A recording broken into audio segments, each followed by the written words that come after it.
નમસ્કાર દોસ્તો, ભારતીય જનતા પાર્ટી વિસાવદર તાલુકાની અંદર પોતાની હલકી માનસિકતા, હલકી વિચારધારાવાળા વિચારોને લઈને ચૂંટણી જીતવાના પ્રયાસો કરી રહી છે. જે રીતે દિલ્હીની અંદર આજ ભારતીય જનતા પાર્ટીએ વોટને તોડવાનું કામ કર્યું હતું, લોકોના વોટર આઈડીઓ કેન્સલ અચાનક કરી નાખ્યા અને નવા વોટરો બહારના રાજ્યોમાંથી દિલ્હીની અંદર તાટકી પડ્યા.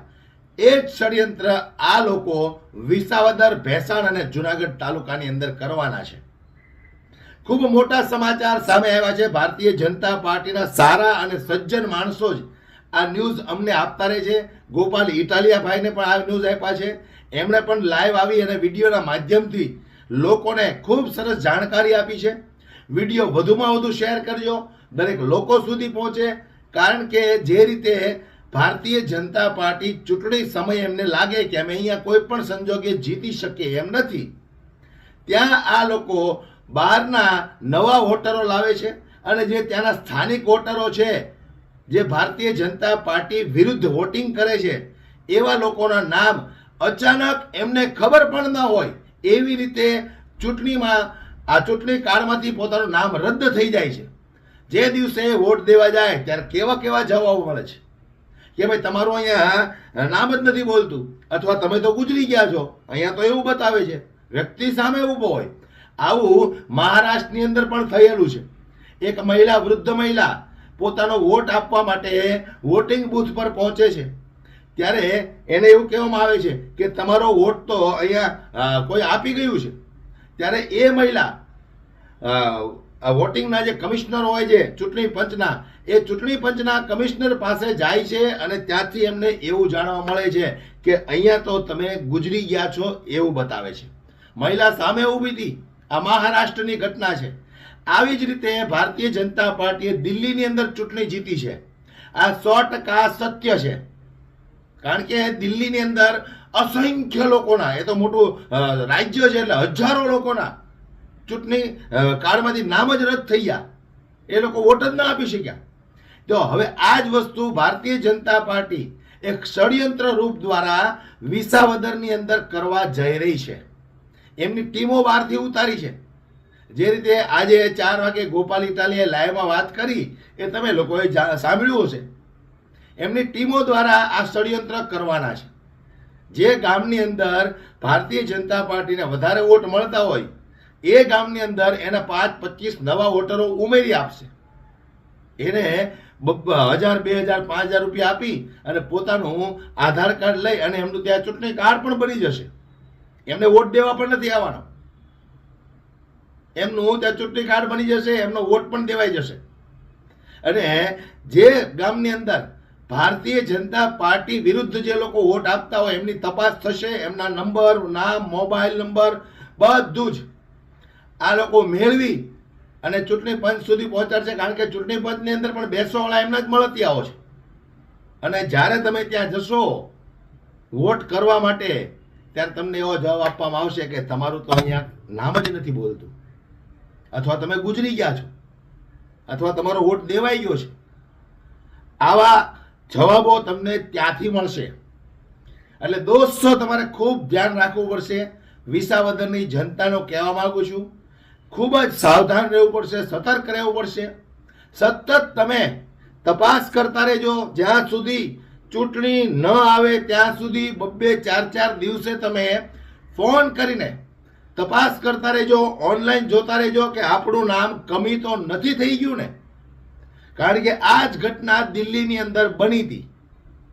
એટલે તમારું નામ કમી ન થઈ જાય એનું સતત તમારે ધ્યાન રાખવાનું છે. કારણ કે ગામડાનો માણસ, ભોળો માણસ હોય છે, વડીલ, એમને કદાચ ઓછી ખબર પડતી હોય, એમને ખબર ન હોય, ચૂંટણીના દિવસે ત્યાં જઈને ઉભા રહે, લાવો મારો મત આપવાનું છે, એટલે ત્યાંથી જવાબ મળે કે કાકા તમે તો ગુજરી ગયા છો એવું બતાવે છે, કાં તો તમારો વોટ તો અપાઈ ગયો છે. એટલે એવા લોકો પણ તમે યુવાનોની મદદ લઈ અને સતત તમારું નામ જાણતા રહેજો. તમારું નામ કમી તો નથી થઈ ગયું ને. કારણ કે આ ભારતીય જનતા પાર્ટીની નીચ અને નિમ્ન કક્ષાની રાજનીતિ છે. આ રાક્ષસી પ્રવૃત્તિના લોકો છે. ચૂંટણી જીતવા માટે, લોકશાહી ખતમ કરવા માટે ગમે એ હદ સુધી આ ભારતીય જનતા પાર્ટી જઈ શકે છે એ એમના અંધભક્તોને હજી ખબર નથી. સમય આવશે ત્યારે એમના અંધભક્તો પણ જાગૃત થઈ જશે, પણ એ સમયે ઘણું બધું મોડું થઈ ગયું હશે.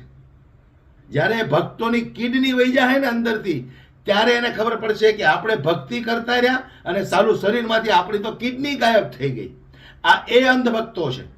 એટલે મારે દરેક લોકોને કહેવું છે, વિસાવદરની જનતાને કહેવું છે, ત્યાંના યુવાનોને કહેવું છે કે સાવધાન રહેજો, સતર્ક રહેજો.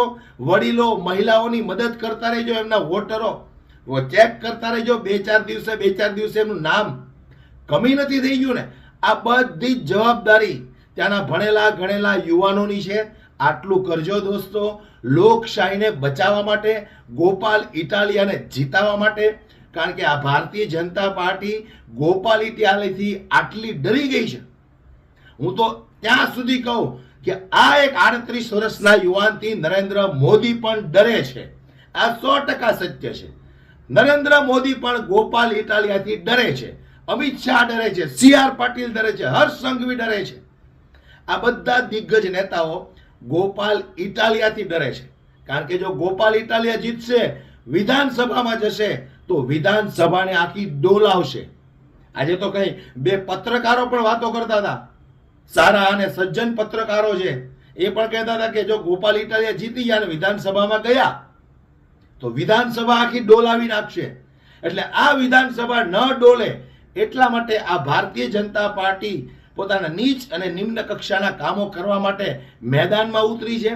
આસપાસના શહેરોમાંથી, અમદાવાદ, રાજકોટ, જામનગર જેવા સિટીઓમાંથી એમની ટીમો ઉતારી છે વિસાવદરની અંદર તપાસ કરવા માટે કે કોણ કોણ ભારતીય જનતા પાર્ટી વિરુદ્ધ વોટ આપે છે. એવાના નામ પકડીને તમે ચૂંટણી પંચ સુધી પહોંચાડો, ત્યાર પછી એમનું નામ ચૂંટણીમાંથી કમી થઈ જાય. એટલે આટલું ધ્યાન તમારે રાખવાનું છે દોસ્તો. સતત તપાસ કરતા રહેવાની છે. તમારું નામ કમી નથી થઈ ગયું ને, કારણ કે ચૂંટણી સમયે તમે ગમે એવો દેકારો કરશો, હોબાળો કરશો કે ભાઈ મારું નામ કમી કેમ થઈ જાય, તે દિવસે તમારું કાંઈ નહીં ચાલે. એટલે અગાઉ સતત ચેક કરતા રહેજો, તપાસ કરતા રહેજો, અને નવા વોટરો તમારા ગામની અંદર ઉમેરા ના જાય એનું પણ ધ્યાન રાખજો. કારણ કે આ લોકો નવા વોટરો પણ વિસાવદર, ભેસાણ અને જુનાગઢ તાલુકાની અંદર ઉતારવાની ફિરાકમાં છે. એટલે આ બધું જ ધ્યાન રાખવું પડશે બે જ વસ્તુને બચાવવા માટે, તમારું આત્મસન્માન અને લોકશાહી. લોકશાહી બચાવવા માટે આટલું જરૂરથી કરવું પડશે. ગોપાલ ઇટાલિયા કદાચ ચૂંટણી આજ હારશે તો ફરીવાર લડશે, ફરીવાર હારશે તો ત્રીજી વાર લડશે.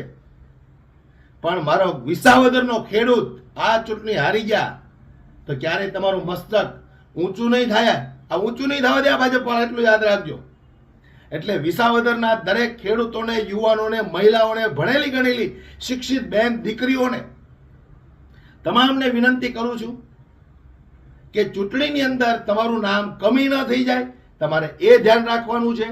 અને બહારના નવા વોટરો તમારા ગામમાં ચૂંટણીમાં મત દેવા માટે આવી ન જાય, નવા નામો ન આવી જાય, એનું ધ્યાન રાખવાનું છે. બસ વિડીયોને વધુમાં વધુ શેર કરી દરેક લોકો સુધી પહોંચાડતા રહેજો. દરેક લોકોને દોસ્તો જાગૃત કરજો. આટલું કામ તમારે ચોક્કસથી કરવાનું છે. ધન્યવાદ. જય જવાન, જય કિસાન.